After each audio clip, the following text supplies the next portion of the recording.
Ladies and gentlemen, Tailosive EV Podcast, first episode of 2023. How y'all doing? It's been far too long. Good to be here. I lost half of my face, like I said, and it's now a disaster, as you can tell, because it's a Nikola Badger. Oh, you're half Nikola. Yeah, you don't remember? I said like, oh yeah, just in case I might accidentally lose half my face during the break, and I did. Now it's half of a Nikola, which is non-existent, so I guess half of my face doesn't exist. Anyways, we have a dad finally on the podcast. Our first father on the entire podcast, I think. Or no, true? Chris was on. Yeah. But he's a guest, so No. Randy's the regular. And now it spreads. Yeah. It starts with me and yeah, I mean, What's that's contagious? Which one do you think is next? Me or Drew? I don't know. We were all at the same caliber of those stages in our personal lives. Tesla owners, obviously, house, fam, or wife. Now, kid. I would say if I had to guess who's next. No, this is a tough one. I don't want to put the type of pressure. You're the trendsetter. I know. Who's going to be more inspired by Randy becoming a father?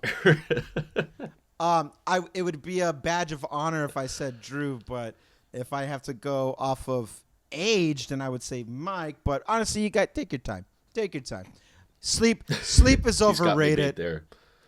Yeah. Right, yeah. Well, I'm not good at sleeping already, so I feel like I got... Oh, then but you're Mike ready. also probably is not great. It's been a busy Yeah. So we're all- first 20 plus days of 2023. So Yes, it has. I don't A lot's know. happened. I want, yeah, right. I would like to try to get as much sleep as possible, but geez, it's like what was today? Today's the 19th for us. I don't know what time. Oh, my what day goodness. this is going out for the audience, but it's been 19 days into 2023, and I thought things would like be nice and calm for like the winter, like everything's kind of just slowly adjusting to the new thing. No. Bricks have been thrown everywhere, and even like what? I know, so many announcements and so many changes all being announced and prices being cut and tax credits being changed. And well, but before we get into that, since Randy is a father, and that's going to be one of the few episodes we get to kick off with. So you're a dad.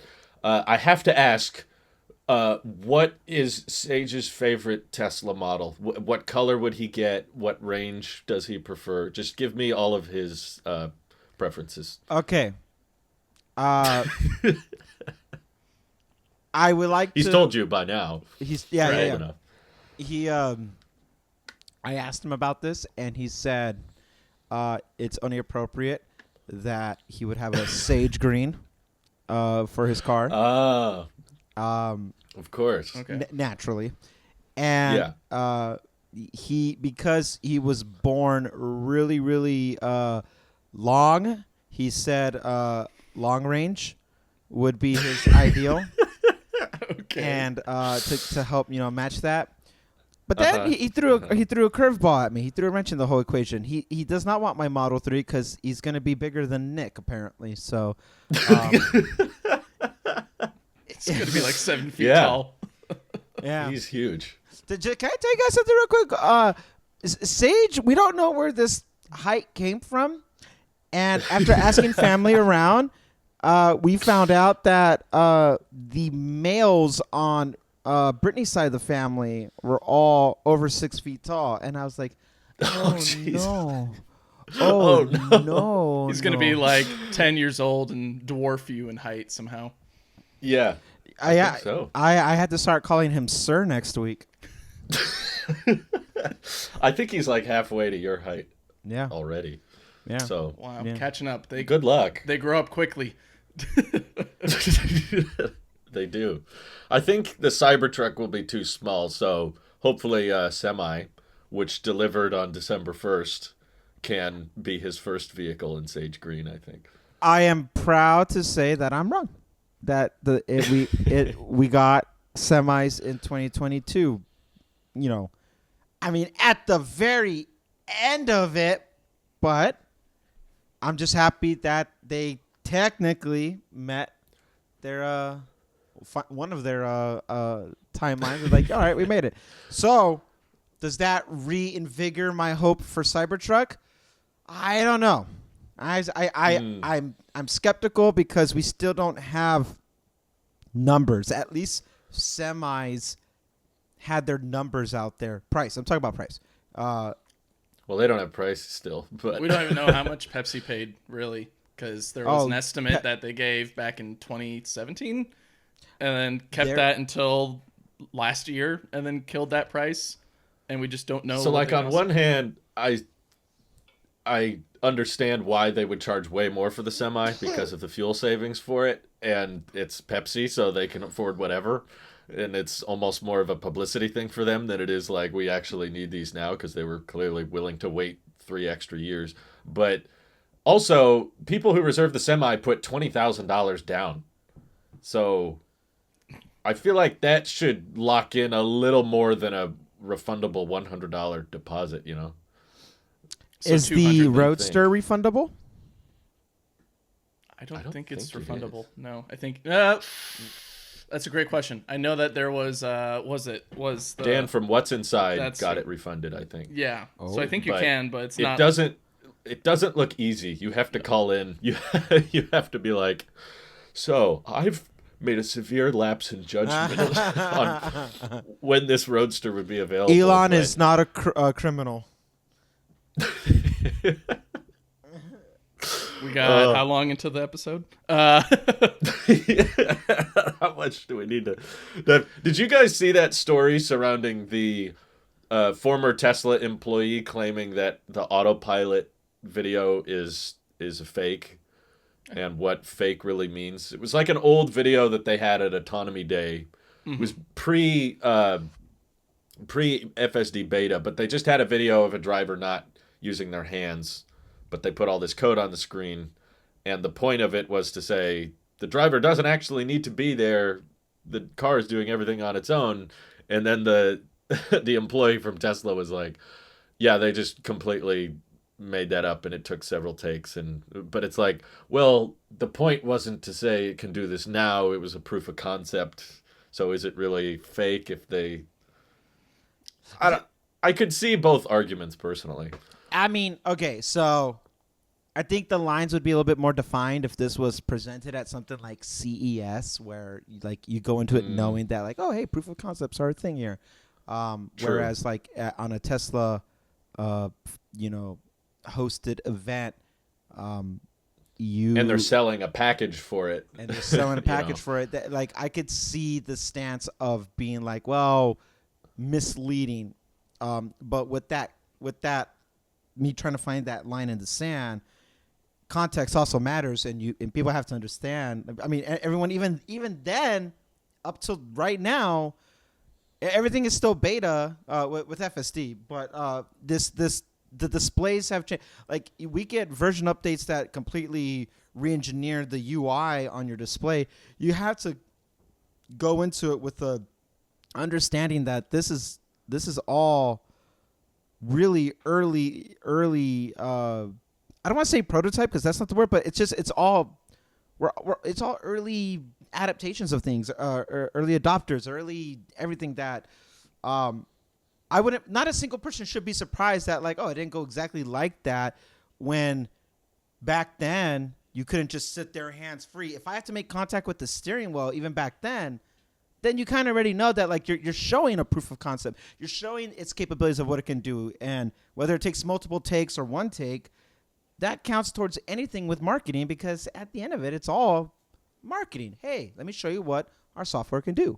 So, like, context matters to it, but if you're trying to split hairs here, then I can kind of see what the employee is saying. But I mean, you kind of go into it knowing. Sure. That the shade of gray is the selling of the package thing. But I mean, we've talked about that, for hours at this point, about selling a package. Did I get $6,000 worth yet, or 7 or 10? Like we've had those deep dives about thinking like, have we got our value with the software yet? So paying for something that isn't released, like that's a whole different conversation that goes way outside of that. So I don't know. I kind of feel like I know what video you're talking about, And back then, me as a customer who it was marketed towards me, like I want that, knew that that's not what I was going to get. That's what we're working towards. And I'm just dumb Joe Schmo who didn't know no different. Yeah. So Yeah. I wasn't fooled. I wasn't tricked. This isn't what I paid for. I knew. Yeah, I didn't even. When I saw the video, I thought it was very cool and interesting. But then actually visiting the location where they did it, it's not a very complex path. Right. It's right over on, if you look on Google Maps, Page Mill Road over by Tesla HQ. And they kind of just followed this road and then took a off-ramp that took them onto, I think, 280. And then kind of just followed that until it took them off 280 and then back to HQ. And it didn't do any like crazy roundabout turns or anything else besides, I think, maybe that first turn out of the parking lot, which might be a little bit tricky. Otherwise, it wasn't anything complex. So I find it interesting that now someone is speaking up saying this was fraud or this was faked and all that, and this was all just an attempt to grab as much money as possible for the FSD package.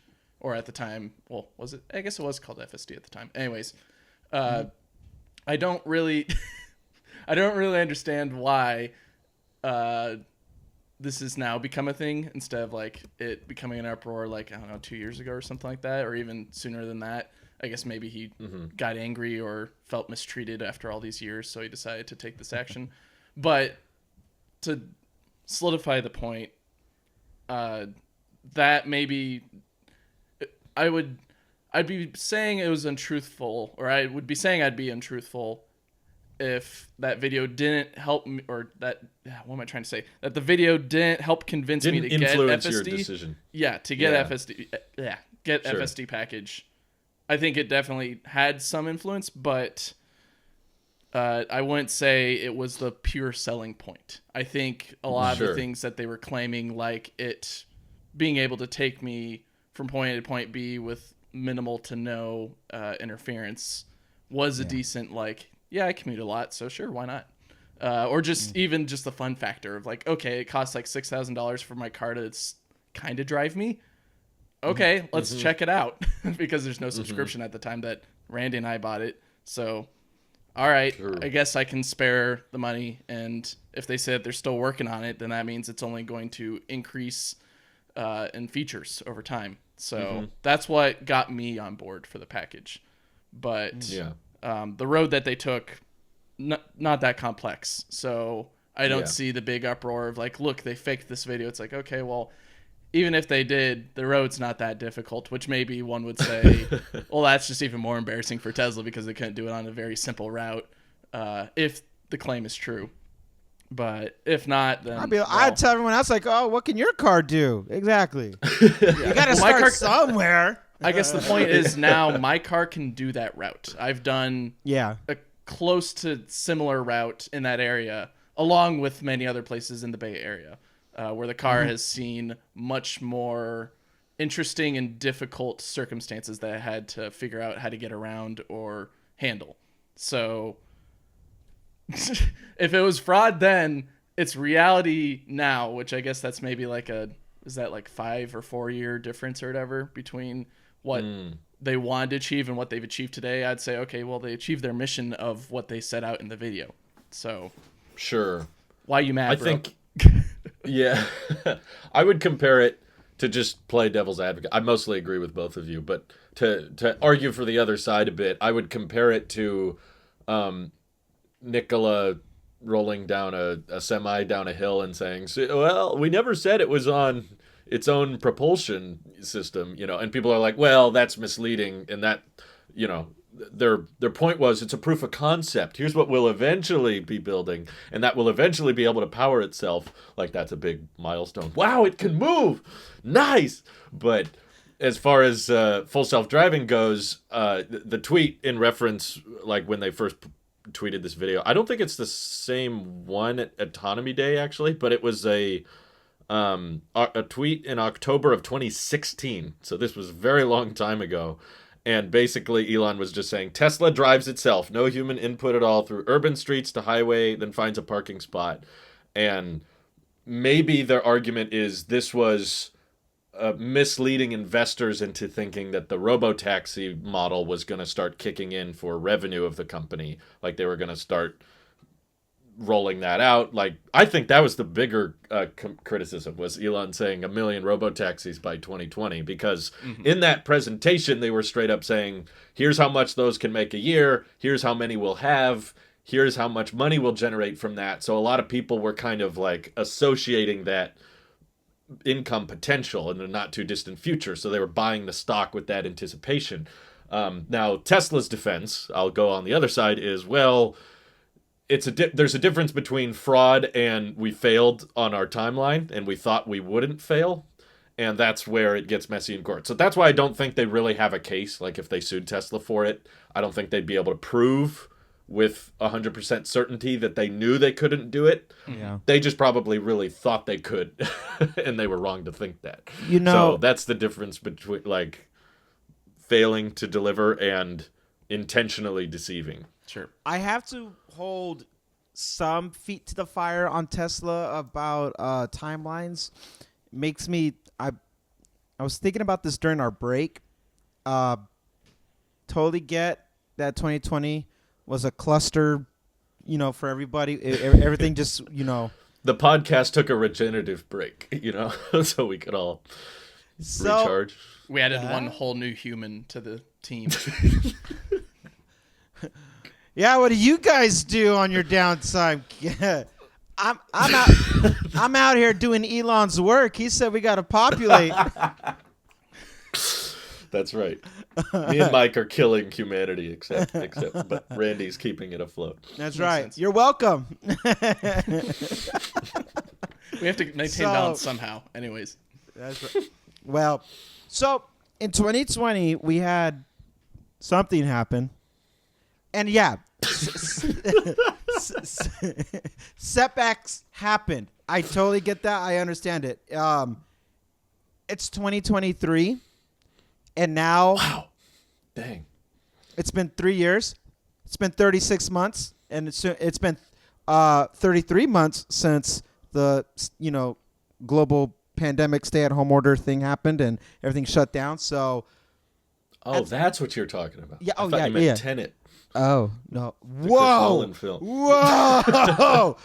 Oh, I could not hear anything in the theater. I had. The sound was so off with that, and I remember that. I was like, "Am I crazy?" And that was deep for the sake of being deep. And I have thoughts on Tenet. So at some point, like, I think everyone deserves a grace period for 2020, but now we're in 2023, and the robotaxi still doesn't have any additional information. Roadster, nothing. Cybertruck, well, we got tentative Basically dates. nothing. Basically nothing. After a certain point, like, I do have to say, like, okay, how much of this is that, we were set back, and how much of this is just another one of the unrealistic timelines? And when it comes to the Roadster, if the argument about this, like, demonstration was like, not Roadster, when it comes to Robotaxi, if the showcasing of that clip was to maybe show investors we're close to Robotaxi being a thing, then yeah, they completely missed the mark. And I wouldn't go as far as say fraud, but I would say, like, there is another one of those 2 weeks, and at that point, when it comes to investors, if we're talking stock or value of a company or putting your dollar behind them, I could see the case about losing trust in Tesla because of unrealistic dates that you give. At some point, if you say, hey, I will be there next week, and you never do it, you can adjust and be like, well, he really means this, but that shouldn't be on the investors or the customer or anybody else to interpret what that means. There should be more straightforward information provided saying that, no, we don't know. We kind of missed the ball on that one. We missed our mark. Or maybe it didn't work. Maybe they do something like Apple and, hey, AirPower didn't work. Yeah, we're canceling it indefinitely. Something like that could be present it.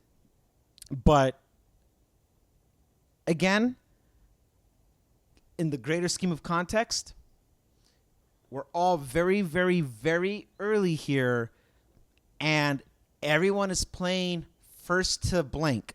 So now you have all these other automobile makers, legacy, trying to get their EV stuff up and going, and they're all going to boast about their own.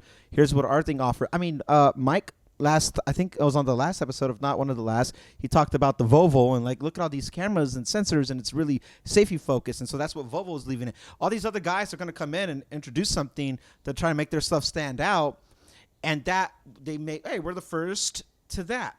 So then Tesla would be more incentivized to either get their stuff together and either get it out there, or they overall is just they either have to mean what they say or just stop saying certain things and like just what will be. And we give us like maybe what I'm looking for is just more trust in the consumer or more trust in the investor, and trust us when you say, like, give us faith that we will understand if you say this is going to take a couple of years. Be patient. We're not ready. The software is not there. Here are the bugs. It's going to take a couple of years. And trust that we will be understanding about that. That's what I would like. If somebody was just more upfront with it and gave me that trust that I can handle that instead of short-term profits. Because ain't nothing short-term about what happened with the Tesla stock. You know what I mean? Like, so, like, just trust us that we would understand that we're buying into quote-unquote long-term. If Elon really means that, like, look, I don't care about what happens in the day-to-day. We're talking 10 years, 20 years. Like, that's where my headspace is at. Trust that we're with you on that as consumers and or investors, speculative market, and trust that we're there too, and we're here for the journey of it. Maybe the optics will be better, but ultimately I still feel like what Mike said, maybe that video, specifically on that video, like, I wasn't wholeheartedly sold on it, but maybe it influenced it. For me, my mind was already made up long time ago before a video. If someone said this is what we can do, I made a personal call, which we all have to take accountability for, and I said, yeah, I'll put $6,000 that I may never see back in my investment and see where that goes.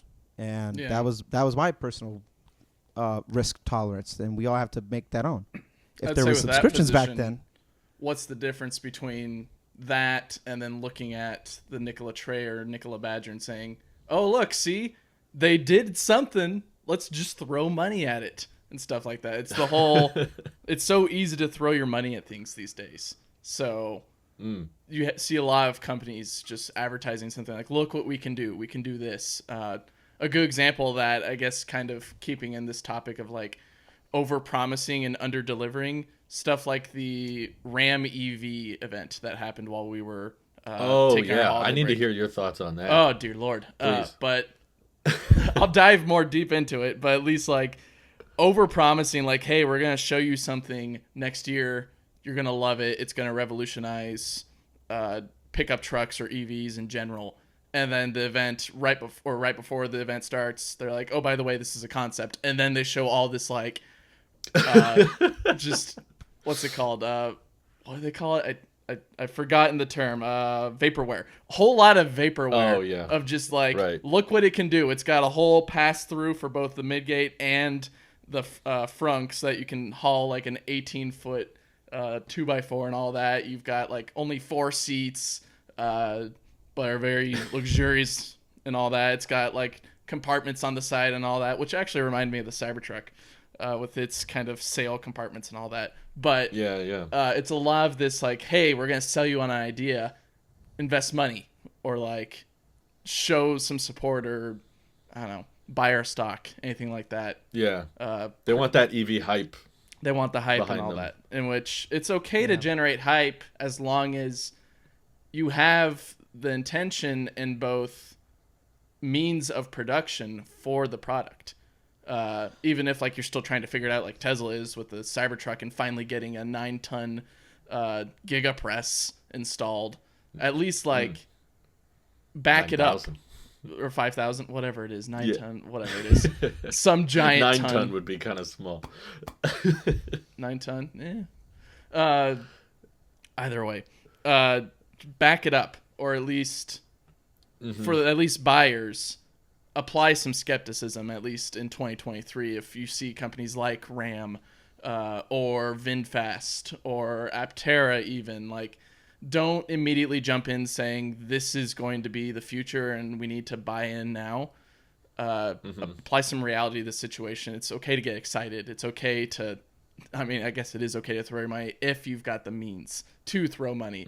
But don't sink your whole portfolio into one stock or just one idea and then whine about it later saying, look, they didn't do it. They should get tried and sued. It's like, no, you had the freedom. That's a good point. You had the whole freedom. Backup plans is a good idea. Kind of like being a fan of multiple brands, multiple vehicle options or what have you, so that you're not super invested into one, because as we've seen with, brands like Arcimoto, unfortunately, it's I shouldn't have said that while Mike was drinking. My poor stock. I felt so bad for them because I wanted them to do great, but I didn't love the product, so I never really talked about them much. But I didn't wish ill towards them at all. I didn't want them to fail, and now it sounds like they're basically gonna close up shop. You have done that yourself. Yeah, they're bleeding money, and they had to close down production in Oregon. Which I totally forgot that they produced vehicles in Oregon. But meanwhile, Aptera is like, I've died before. As they're having an event after this podcast tomorrow. What can you offer me? Everything. Right. Everything. All the lighting and everything. Front up.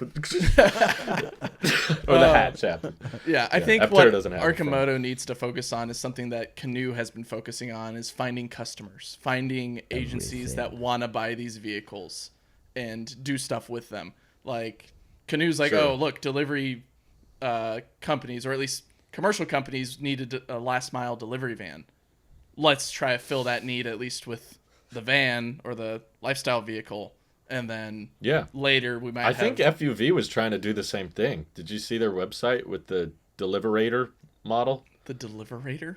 I saw That's what they called it. The one that had the version with the back where you're able to put stuff in it, kind of like a very last mile, not like delivery in terms of like a lot of packages. A last kilometer. Yeah, last kilometer. Just like delivering. Last 100 feet delivery. I saw that more as like delivering food, like as if like you needed some cheap EV to like deliver pizza, or just like pizza time. I don't know, something. Yeah. I think that would make more sense for the Arcimoto rather than like, I have to deliver a giant shovel to someone. Where am I gonna put this on the Arcimoto? Yeah, it's just too weirdly shaped. I think that it couldn't find a huge market for it. It sounded like. Yeah. So lifestyle vehicles, obviously, much bigger. You can move a lot more with that. Mm-hmm. We've seen. I remember saying like statistically they all can't make it. I'm saddened, but I'm not shocked. And poor Lucid, I just see them like grasping, just trying so hard. I'm like, you poor I feel so souls. bad for the executives in charge, because they're in a really, really tricky position, in my opinion. Like they weren't selling their vehicles at a profit anyway. Yeah. But now they can't sell those vehicles. Like they can't get people to take delivery of them, so they're like building more and more, and their supply is growing further, and they're like, well, can we lower? No. Okay. Can we, I don't. What do we do? My best solution for them is to just completely change course and make lower range vehicles for cheaper, because this higher range model isn't working. Like this, it's cool. I know there's some people that like having 400, 500 miles of range, and whenever I talk about them, there's some very concerning fanboys that always appear in the comments that it's kind of sad, honestly. I was getting kind of depressed reading their comments. It was almost like the family stranded after the shipwreck and they're running out of water. So, one of the parents is just telling the kids to play games and, not think about the situation. They're just like, Lucid to the moon. We're going to take over. The Sapphire's amazing. And I'm like, you see the numbers? You see what they're reporting? That's not good. Just look at building the a car flowers. company is Just tough. look at the flowers. I think Lucid's a really great yeah. Lucid's a really great example of making an EV car company as successful That's as right, Tesla buddy. Sapphire. is really That's right, tough. buddy. It's really difficult to build one, and Yes. every single time a startup would put out a video during the break, Randy, I thought of your words of like, statistically, a lot of these we're not going to see in the next couple of years. They'll be a nice bright flame and then quickly be snuffed out by the winds They will have of the- change. His fate will be the same as ours, said crypto and NFTs towards these EVs. You could Quickly, put a giant this- compilation of things that tanked, and his fate will be the same as ours. Yeah. we must let him go. There's no time. Their fate will be the same as ours. Yeah. It just I statistically, they all especially can't make think it. startups are going to struggle now with the most recent round of Tesla price cuts. Mm-hmm. Yeah. Like, Tesla's way more competitive now than they were last year. Surprisingly, who saw that coming? Hmm. I was expecting prices to drop. Some people were saying I wouldn't. I said prices would never go down. I don't know. Do you guys remember me saying that? I don't remember saying that. But Maybe in a kind of an embellishing sense of us maybe thinking more bigger, but like, if you did say it, or if you did say it, then we said it together, and the only way I can see myself, like, Thanks I for won't putting let me you in this fall hole with you. alone. Well, I think the only way I would have said that would have been in the context of when's it an appropriate time to buy a Tesla, and instead we of always wait, said when you're ready, not when the don't wait, car prices. Yeah. because prices will always go up if you're waiting for something more. Because the thing is, much like consumer tech, they will introduce something maybe even called a feature to justify a price increase. If not, inflation will be a thing. If not, just supply and demand, as we've seen. So in the context of saying that, like, when's an appropriate time for somebody to try to get in to buying a Tesla, and specifically a Tesla, I would have said the sooner the better, because if you're waiting for a deal, you're not really going to see one. And long-term returns, like, the sooner you get one, the better, the more money you save. If you keep waiting, you'll lose more of a tax incentive until they completely go away, federal and or state. Certain charging stations, not super charging stations, but other ones that were free will no longer be free eventually. There are so many different variables that I calculate about, like, the soonest I get into it, the better. I could have kept on waiting, but I'm just kind of shooting myself in the foot at that point. Even referral programs could change, as we've seen happen. Oh yeah. Where I'm still using up my mileage from the referrals that I had before, and then they went away. I had a lot of referrals. I don't think I've ever really talked about it, but the Tesla experience did me well. I had a lot of referrals from breaking down the prices of my, like, how much I was paying for. I guess my transparency motivated people to be like, all right, well, if these are my actual costs, they used that information. Because somebody told me, like, I used this information to spec out my Model 3 at the time, and that trust that I guess I had built with them, they used my referral code. So I had a lot of referrals from that. I still have, I think, maybe 1,500 miles or something like that, or more. Mm-hmm. So, my point being is that I did it then where I could get more referrals, which is kind of cool, unintentional result of that, where then it went away completely, to where there's like, okay, well, now we have different referrals that can, based off of, like, things are always changing. So if you're looking for an incentive from in-house of Tesla, or tax purposes, or conveniences of, people speculate that using charging stations will eventually get more expensive as more cars come online and they get out there. The sooner the better, because you end up just saving more money. It costs a lot of money up front, but the longer you hold on to it, the more you save. In that sense, I would say it's not going to get any cheaper. But if we're just saying that, like we said that last year, and look at it now. Yeah, but if we're saying prices will never drop, we've actually said we said prices would drop eventually. We've speculated that once they've caught up to the demand. That's what I remember saying, was like they're not going to drop until the wait time. Yeah, and competition also is kind of pushing everybody. Tesla will respond accordingly. We have talked at length at that as well. So. Mm-hmm. Yeah. Yeah. I didn't expect it to drop so fast, so quickly. And by the magnitude it did. That's what I said about my stock. Yeah. That's a good point. Yeah.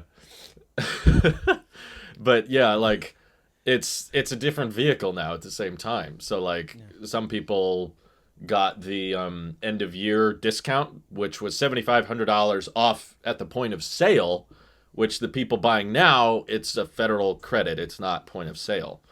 And the people taking delivery at the end of the year, last year, while they paid a lot more for their vehicle, they also got 10,000 free supercharging miles. I'm not trying to say that was a better deal than now, because now it is cheaper, much, much cheaper than that.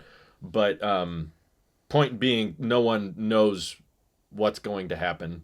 And the product is progressively getting better and worse simultaneously. So that's why I don't think you should indefinitely wait for the next credit or the next refresh, or that, like, because there will always be one. Like you'll always see in hindsight what you should have done. Right. But that's easy to do once you know what was going to happen. But we don't know what's going to happen. You The truth never is, know. prices might go down again, and then people who buy today's vehicles will go, "Oh, why did I buy that? Oh, it feels so." But at the time, they thought that they were getting a steal. So I was kind of confused by the number of people that were commenting after Tesla's cut the prices that, like, I demand like a credit, or I demand like Tesla to refund me part of the price that I already paid, because I was like, you agreed to that price. You're mad now that you could have waited and got it for less, but I mean, if Tesla raised prices after you took delivery, would you expect to pay Tesla more after? Like, no, it's only one way. If Tesla lowers prices, they should refund me. But if they raise prices, no, I don't have to pay anything. I got a good deal. So I kept asking people. They were like, this is absurd. I feel cheated, and I'm never going to buy a Tesla again because they lowered the price after I got mine. And I was like, well, either you think they should never lower prices, which is a different argument that I don't even know how to start that discussion. Or you think that they shouldn't be able to reduce pricing that much that quickly, in which case I always ask them, okay, if that bothers you, what should the limit be? And no one could give me an answer. Like I asked like 10 different people, like, what's the limit in how quickly the price can drop? Should it just be 1,000 at a time? Should it be 5,000? In which case that can create a indefinite wait for the next drop, because if Tesla's only allowed to drop $5,000 off the vehicle a month, then a month will go by, they drop the price $5,000, and they go, oh wait, they might drop it again next month, so we got to keep waiting. And then you're trying to time it again. Prices while you're waiting could go back up, or the deal could get worse. They might take out something else. This is Tesla's literally the always same conversation I removing have things. about investing. Like, stop trying to time it. Yeah. Actually, that's my whole stance now that I think about that. Stop trying to time it. Time in it is more important than timing it. I've saved more money instead of making more money, which, I mean, I guess you can make the case I've made it. I've saved more the longer I've had my Tesla. Time in the car is more important than timing the car. It's exactly like investing. Just don't worry about it. If you're listening to this and you're one of those people who's like, well, maybe I should wait. I know people who took out loans, like auto loan, and made it work. I know someone else who's bought used. They went through used market and bought a Model 3, and he loves it. I know at least 2 people who leased, and all collectively, no one has a like, oh man, I should have, or I could have, or any type of regret, because it's something you just have to experience when you're having it in your day-to-day life, your car, that you realize that, you know what, I'm happy I got it at this point. What you have to answer yourself is to prioritize what's important to you. Because if it's about saving money, then maybe you should go the route of, I would even go as far as say, go the route of Drew and save up every dollar that it would cost you. And if it's about saving money, then just pay it off. Buy it all right there. And then you don't have to. Then you don't have to play these math number games because it's already paid for. What money? It's already done. Everything else will be money in your pocket. If it's more about I want the latest and greatest, well, then you're going to be waiting a really long time, or you just take. You're always going to be unhappy. You will never own the car, Right? Or there will lease always it. be another one. Lease it, and every 36 months, just swap it out, and you walk away, quote unquote, debt free. It's a lot of money you're throwing away just to lease. I don't recommend it. You have a lot less money that way. You have a lot less money, but if money's not your priority, you just want the latest and greatest. I know people who leased, and I'm like, all right, that's your prerogative. If it's more of just like, I want the best bang for my buck, you're already winning by getting an EV. It's already a net positive. You're already getting the best bang for your buck. What, Mike? Unless it's a Toyota. Oh, yeah. Not or a Subaru. The BZ4X and the Solterra. Oh, I'm sorry. I didn't mean. Yeah. I mean, okay. When I say EV, I think Tesla. I'm still a boomer brain. Do we here. count? Do those exist? I saw one the other day. And I'm like, ugh. There was a BZ4X at a nearby dealer. Oh. My wife pointed it out, and I didn't recognize it at first. I was like, "Is that? Oh, yikes!" There it is. Its wheels were still on. I should take these other cars more seriously because we need another vehicle in our lives. Brittany and I. And I know I told you guys my next EV or my next truck or whatever, that would be a Rivian. I don't know if I have that type of wait time to like properly either. Well, you still have wait time for. You got 5 years to get one, so. True. It doesn't mean that the timeline. Rivian is the next EV. 4 now? It just has to come by 2027. 2027. Oh, 7. So 4. 27. Exactly 4. Did you guys know we're closer to 2050 than 1990? 1992, I saw, and it was the math. I was like, what's his name from Friends? That actually does scare me because I don't like that. Does the recent round of price cuts influence your guys' hypothetical? Well, I know Randy's getting closer to needing a second vehicle. Randy's probably the next person to get the vehicle, I would say. I gotta be honest. Listen, to be completely honest with you guys, on an EV podcast, it might get us. It might be as stressful as that. Like we might not buy an EV if we can't find the right one. Slander. The priority is getting a properly sized vehicle. I recently, this past weekend, I took a trip down to North Carolina, and that was our first road trip with baby to understand what does this logistics look like. Mm-hmm. And the Model 3, beautiful space and everything, blah, blah, blah, not enough room when it comes to packing for an infant child. Right. And that's only going to grow when he grows. And there are some real logistical issues. Yeah. Yeah. You're going to lose space while he grows. I'm losing space, yeah. We had to buy this collapse. He is. I had to buy this collapsible bassinet that can convert into a crib, playpen, convert into like a changing station. It's like a 3 or 4 in one. Didn't know bought that it at Target. Transformer. Oh man, these are great. I love the tech. Maybe this is more for the tech podcast. I love the tech that's for babies right now. There's never been a better time to be a parent. There's so much cool stuff out there. The baby experience. The revamp of the Tesla experience. I found the rebirth of that channel. If you're thinking about having a baby, use my referral code. Literal rebirth. That Free channel 10,000 diapers. And that channel will make it on the YouTube Kids, which means either I'm going to be more valuable. He has Sage behind him, and he says, "Now I'm sold."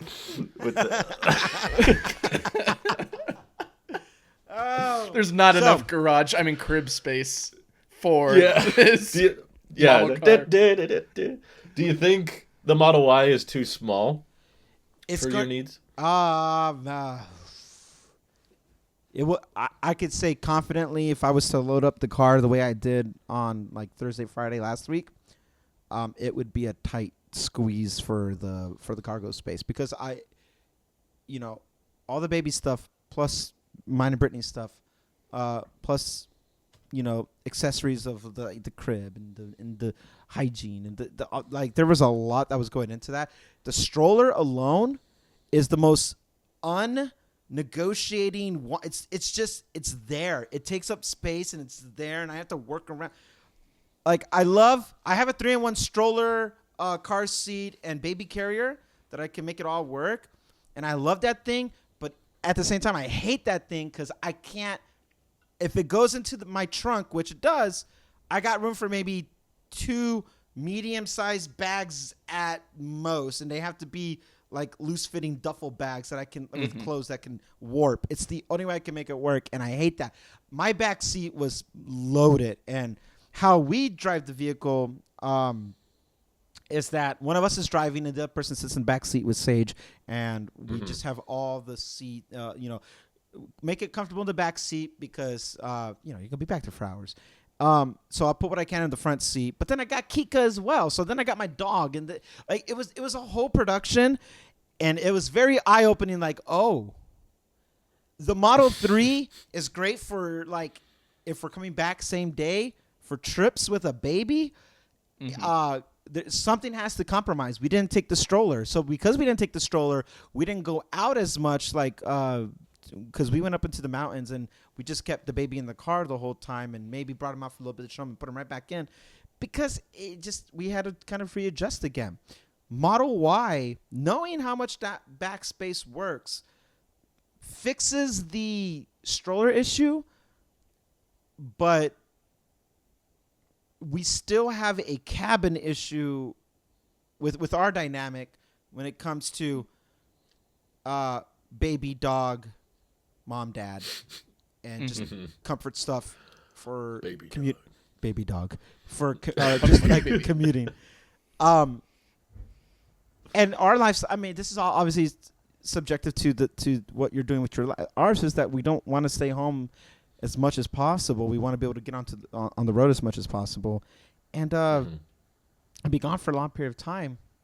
It's tight. Model Y could possibly fix it, but now I'm thinking bigger than that. Model X, man, that's looking good.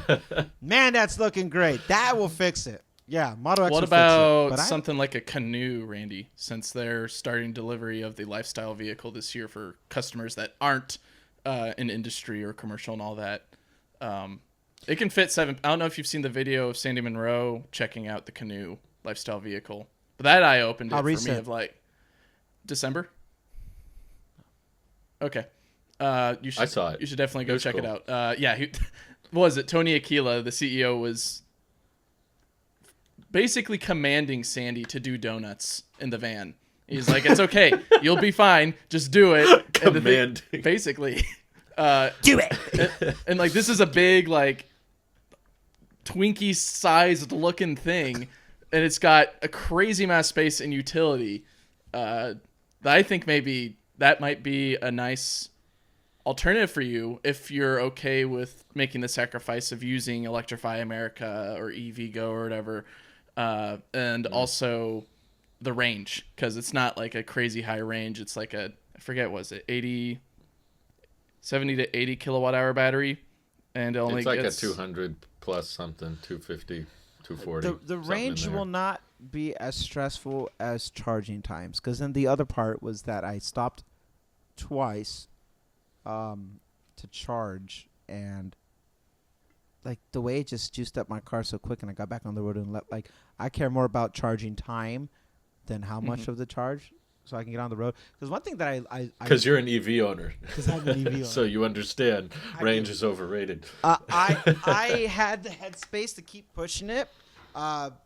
So by headspace I mean with the battery. Like there's headroom to keep driving further, but when I hit the little icon, like the fleet of supercharging stations just all up and down the freeway, I was like, man, I can stop at any one of these and be fine. Like, not an issue.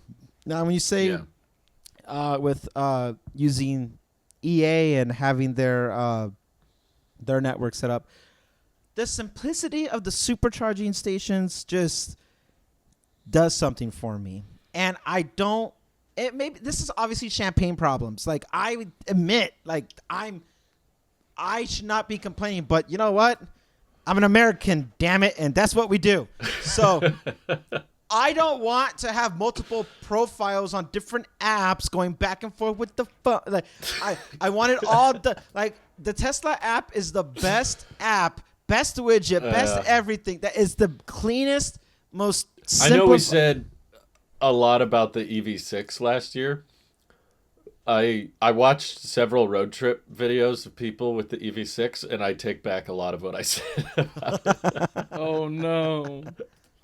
Like, I have lost so much hope for non-Tesla EVs since watching all of the problems go on with Electrify America, and then they put in new stations that are supposed to fix the reliability, and those break worse than the old stations do, and the handshake that has to go on between the app and the car and the stall and I've watched so many road trip videos, and I'm like, oh my god, I would be throwing my head against the screen if this was me in this situation. Like, the Ioniq 5 just got battery preconditioning. It didn't have that for like its first year and a half, which I was unaware of. I didn't realize they didn't even have a way to condition the battery, which meant that there were, even though it's supposed to charge at 220 kilowatts or whatever, there were all these people that were stuck at like 40 kilowatts when it was cold. And it was like, it was turning road trips that were supposed to be like 12 hours into 21, 24-hour trips because the charging speed was so bad. And to get the update for battery preconditioning, you had to go to the dealer. Oh, no. You couldn't do over-the-air it's the VW updates. approach. It's like, bro, I would be so ticked off if that was that was the crap I was in. And I was like, these... Before I owned an EV, I didn't think were as crucial. I just was mostly looking at, you know, the storage space or the range, and I was like, well, EA's not as good, but it works. And now I'm like, I don't know if it works. I'm not so sure. No, anymore. you know it doesn't work. Yeah, like I talked to the ID4 owner that I had on my channel a couple weeks ago, and he's had fine experience with EA. He's like, I've never had a problem, but I hear people having problems all the time. I'm like, maybe it's a VW thing, because VW kind of kickstarted Electrify America. Even though that they don't look for their own stations. Yeah, their software still sucks, but he said that he's had a consistent experience with it. So that's what's kind of revamped the concept that I haven't seen a good counter argument for yet, but I think that all EV manufacturers need to build out their own first-party charging networks. I think that's what they're doing, or at least Mercedes announced it during CES. I'm glad Mercedes before they is said doing that it. they're going to go forward with them. Like, okay, cool, but now we're going to have like this.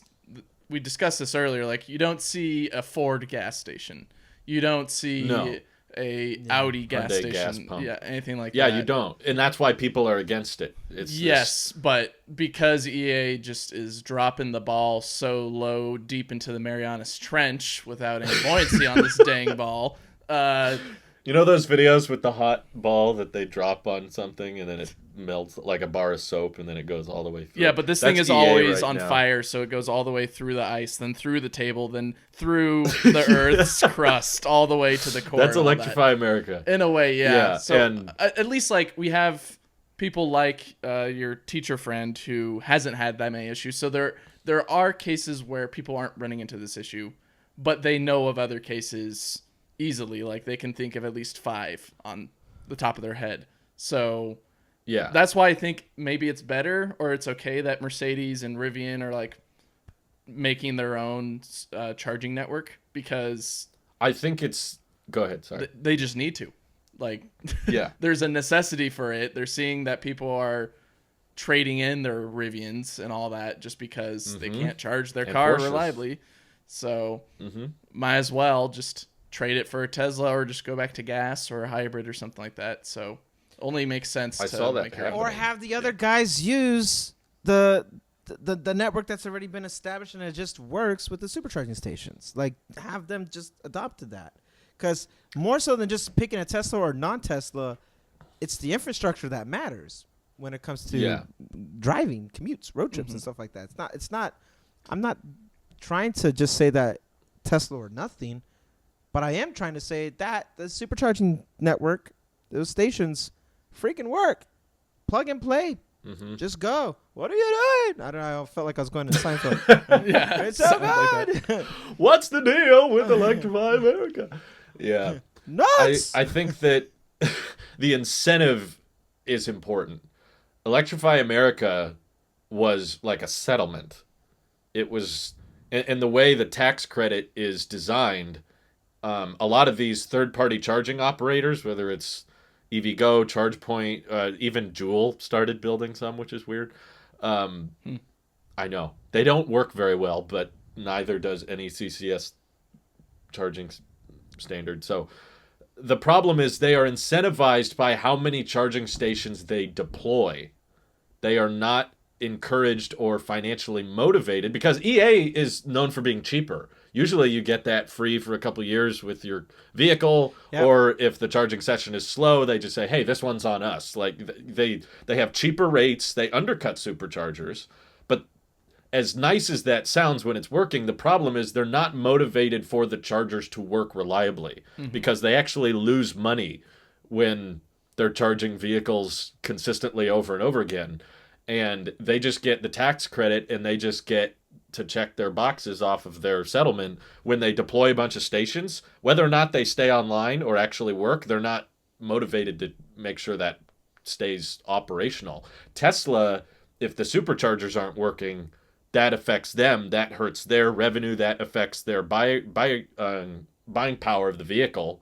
If there's bad press or bad stories going around about superchargers, you're going to get less orders. So Tesla, and not just Tesla, but EV manufacturers as a whole, are much more motivated financially to make a reliable charging experience that is simple, that doesn't require the app. And like, I think that it's different from gas quite a bit, because we never had the Ford gas pump or the Hyundai gas pump. But batteries are just going to be fundamentally more complicated because they need to communicate with the charge station, whereas your gas tank doesn't need to communicate with the gas pump. You just kind of pour gas in it.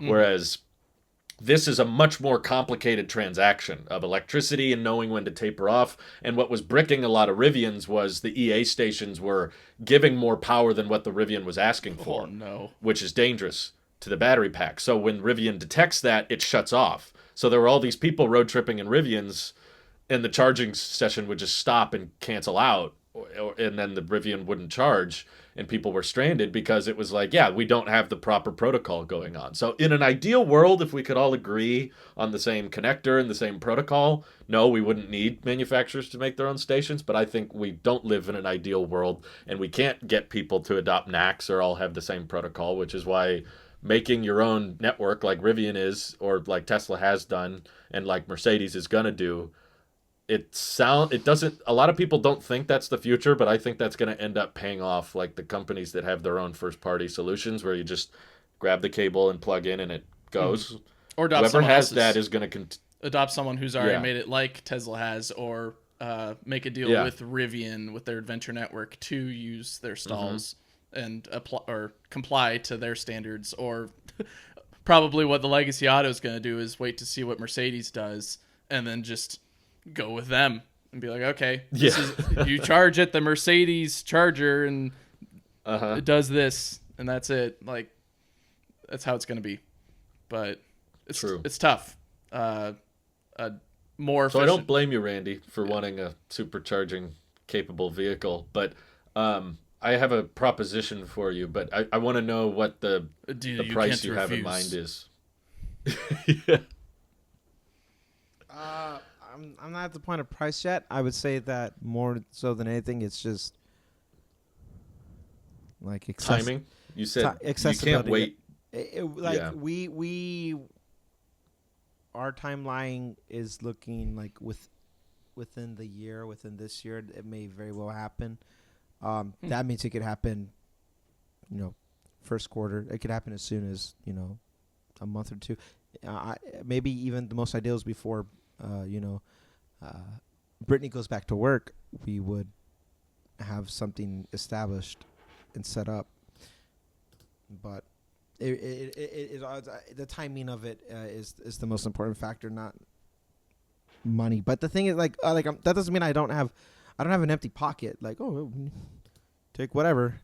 Money will play a factor. Bummer. I was gonna say there's this new EV coming out this year. It looks like a door wedge, but trust me, it's got space. It's got space. There's some room. There's some room. Well, the proposition I was going to make, I don't know, is the Model Y too pricey? Because the prices have dropped quite a bit, but that's what I was kind of curious for your guys' answers on. Is like, I could always drive out with the Y and you can check it out. Yeah. Or you could just test drive another one. You don't need a reason to come out. If you want to come out, you come on out. You don't need to find a reason. Okay, I'll see you tomorrow then. Bring the car. All right. Have the prices sway me?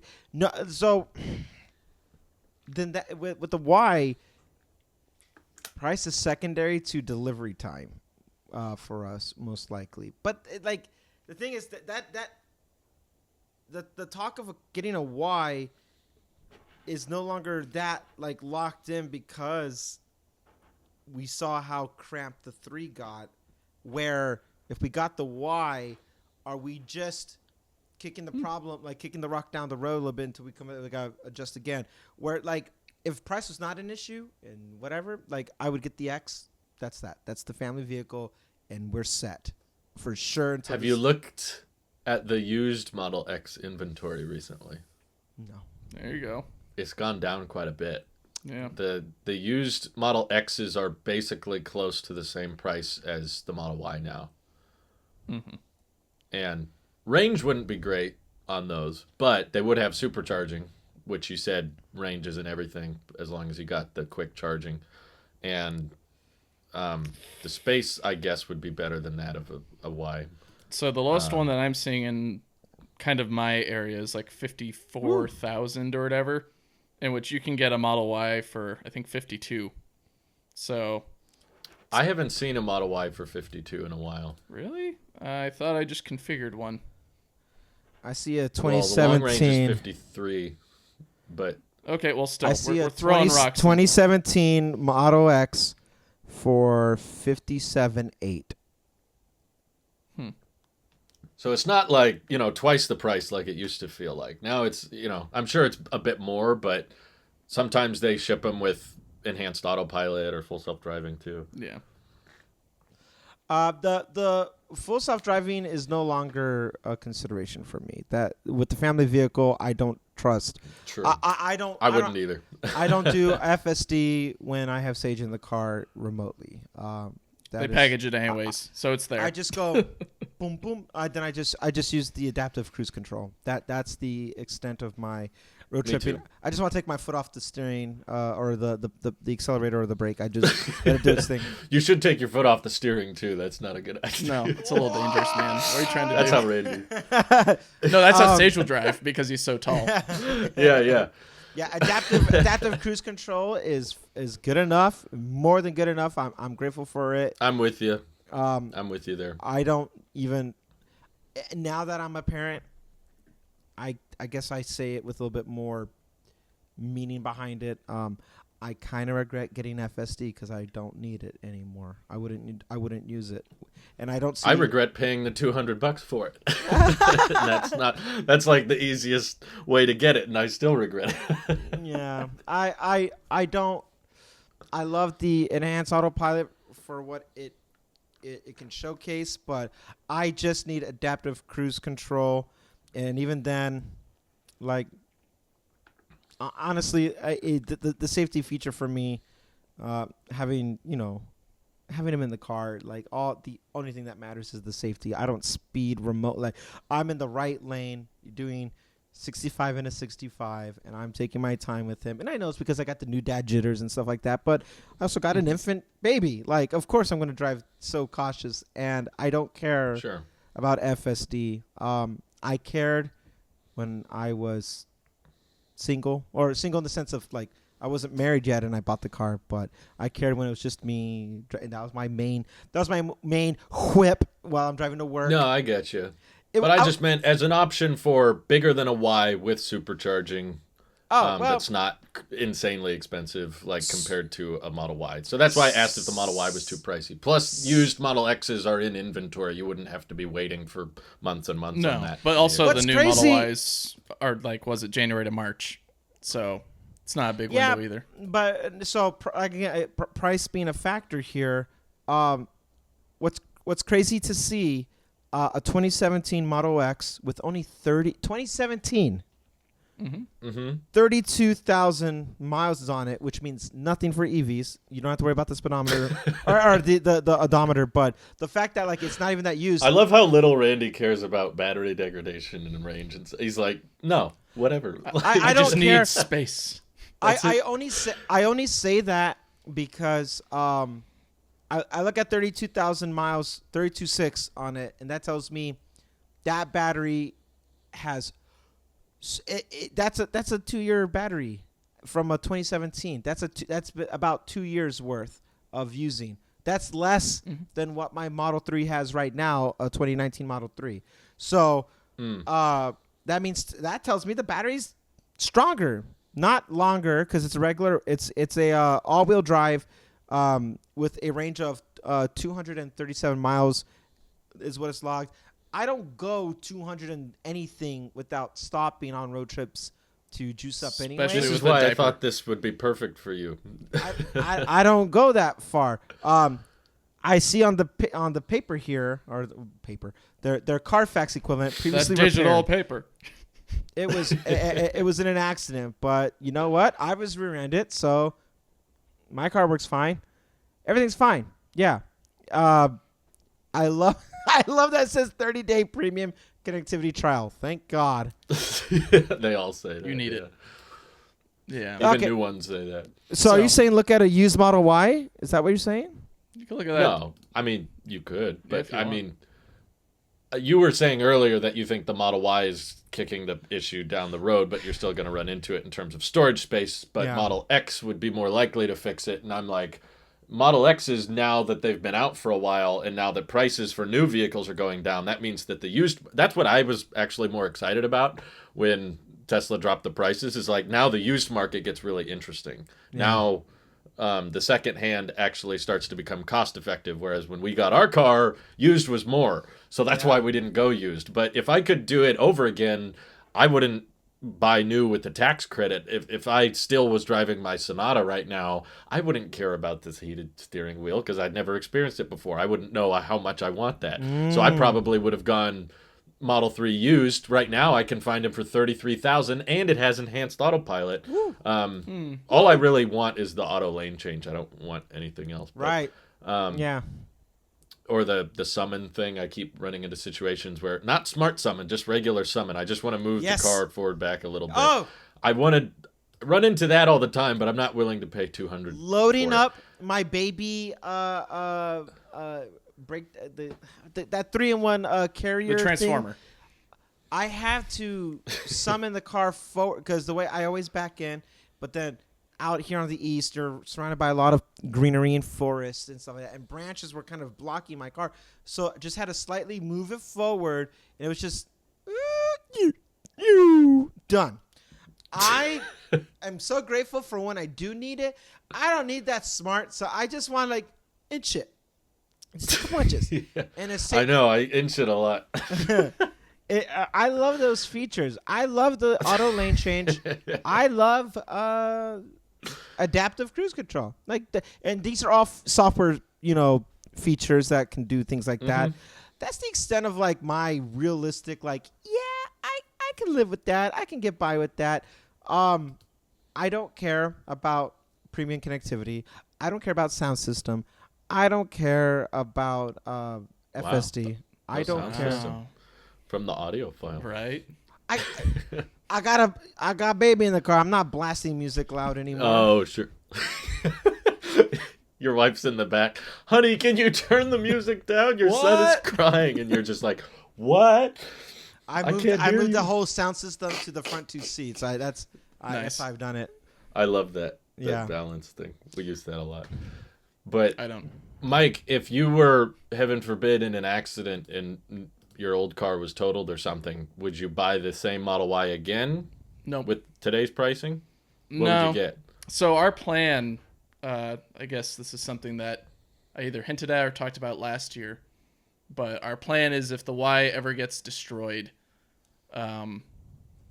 we would probably bank on the fact that hopefully the supercharging network is being extended to non-Tesla vehicles sometime this year. Put in an order for a R1S, and then get a Bolt or something else, something super cheap. Oh, okay. To drive around in the time being, in which that's like what, 27,000 right now. So it's like, okay, well, Yeah. try that out. If you Be fun seeing what Chevy has done with the Bolt over the years, and then wait for the R1S to be ready. Yeah. That'd be fun. I hope the charging network would be better by then. I'm still weary of how I don't think opening up supercharging is going to be as simple as people expect. Probably not. Like, I agree that with what you've said, I think in multiple videos or live streams or whatever, that it's hard to even if Tesla said, yeah, any car can charge there, it's probably not physically possible for most chargers just because they're older chargers. They're V1 and V2 or V2 or whatever, where it's mostly V2. they just don't have the length.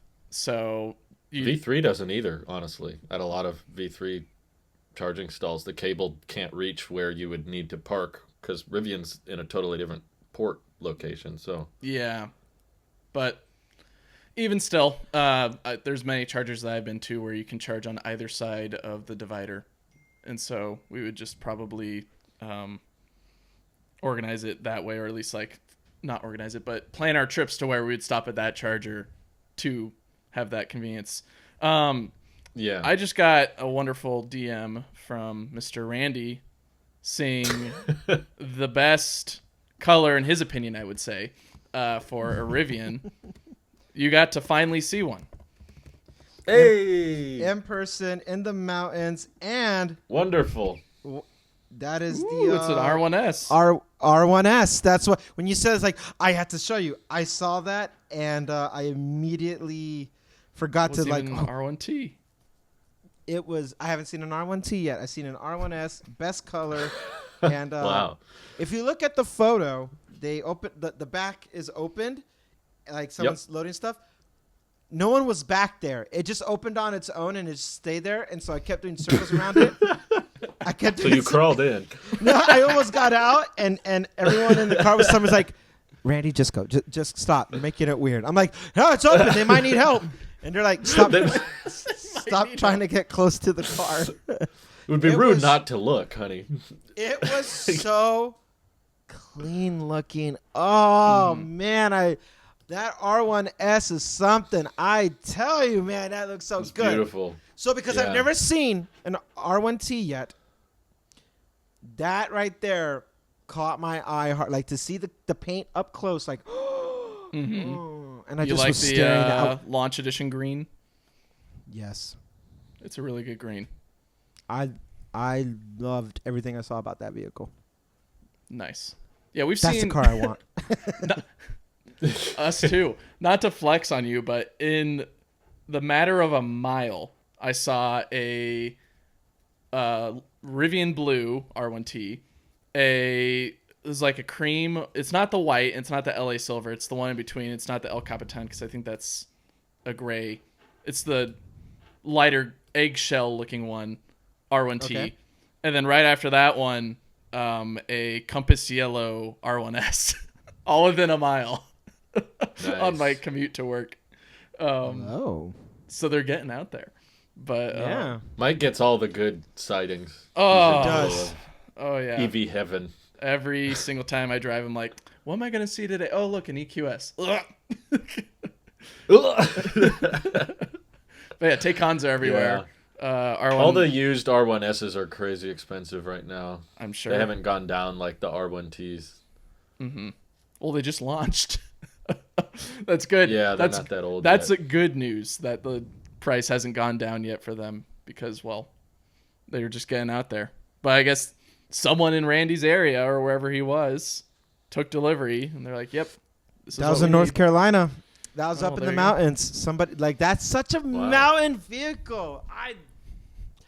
So they have a one of the biggest mountain cities, I guess they call it, a mountain town city. It's called Asheville, North Carolina, and it is a huge little hipster-esque like. It's what I feel like Denver would have been like 20 years ago or something, maybe. It is so cool to see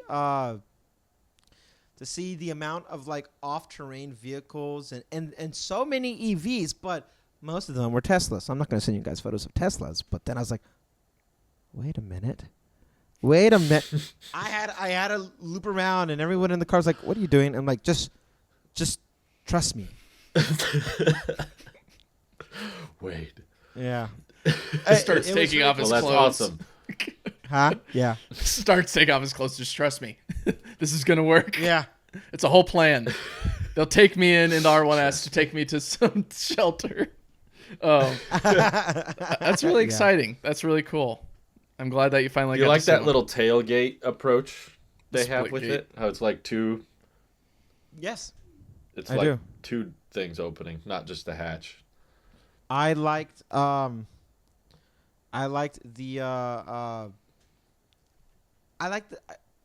you know I'm a sucker for simplicity, and it just the whole thing just looked simple. It was packed like what they stored in it was packed to the edges there, but And he made sure. that gave me an indication. It's like that fits a stroller, that fits camping gear, that fits the playpen, that fits the. I was fantasizing, and I'm like, I need a hatchback. Man, do I need a hatchback.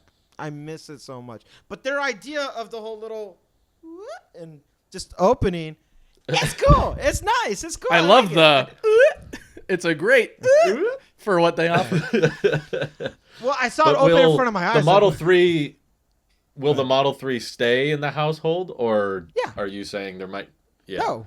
So The you Yaris need a is going hatchback, but Phoenix ain't going anywhere. No. Don't get it twisted, gents. That's my baby. That is still my car. Baby That is 0.5. that Your that first is baby. that is the firstborn. That car The name makes I got sense. you. now. with the wrap and the like.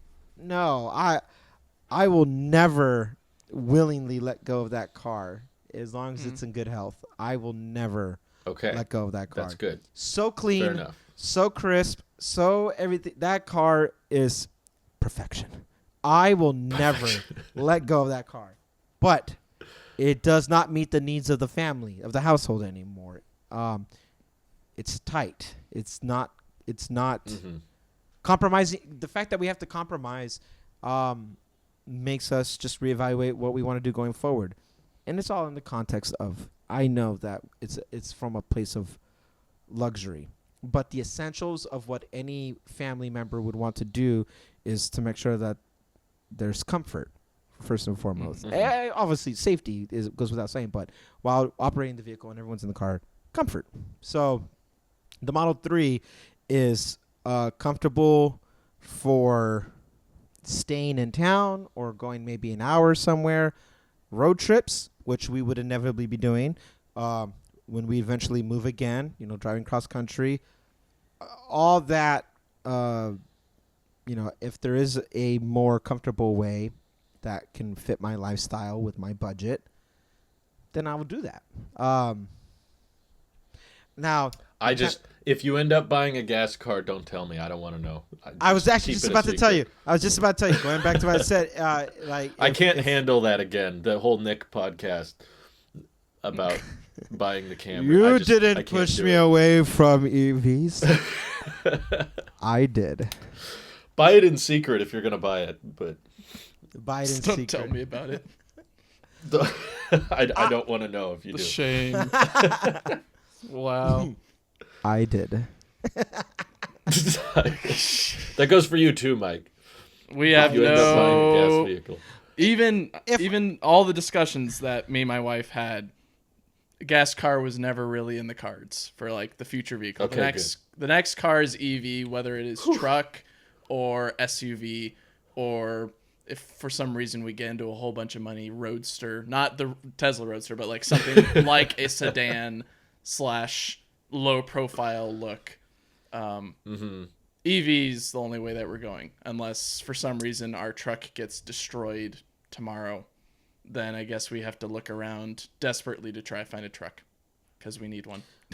The Model, But the that doesn't Model count. Y or X is obviously the most practical of it. But when it comes to Model X being practical. I've That's a heard a lot of sentence I've people heard. say how easy it is to load car seats in with those doors because they go up, not out. So that makes it for lifting them in and bringing that's what up the Brittany stroller loves right about to the it. side. That's the only Yeah. thing she loves about the car. Just that type of open space. And It's the car seat car. yeah, the Model X and Y fit the cabin space requirement of what we would obviously want. And looking at these prices now, I even went to the 2020 Model Y right now that they're selling for $49, and I'm like, Whoa, That's- there's a 49 there? it's in Maryland. I just sent the link. Wow.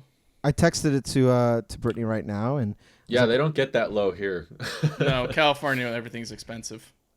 So No, I found That's the lowest I've heard of in a while. I found a 49.6 Nice. 2020, That's really good. and it's a That's like a Long couple range grand all-wheel. more than what we paid for our Model 3s, basically. it's a long range all wheel, and That's the best one. that's the one I have an all wheel. Dang I have the right. same thing, the same configuration for the Model 3. Yeah, you'd be the all-wheel drive family. But You'd have to get the same wrap of it. That's well, it's space gray or Phoenix Max. Phoenix XL. You know? Phoenix Plus, Yeah. what they Phoenix Ultra. Subscribe to Phoenix Plus. name it Pegasus. Well, I'm at glad that you're... point. Huh? Yeah. Just name it Pegasus at that point. Some mythical creature that can fly.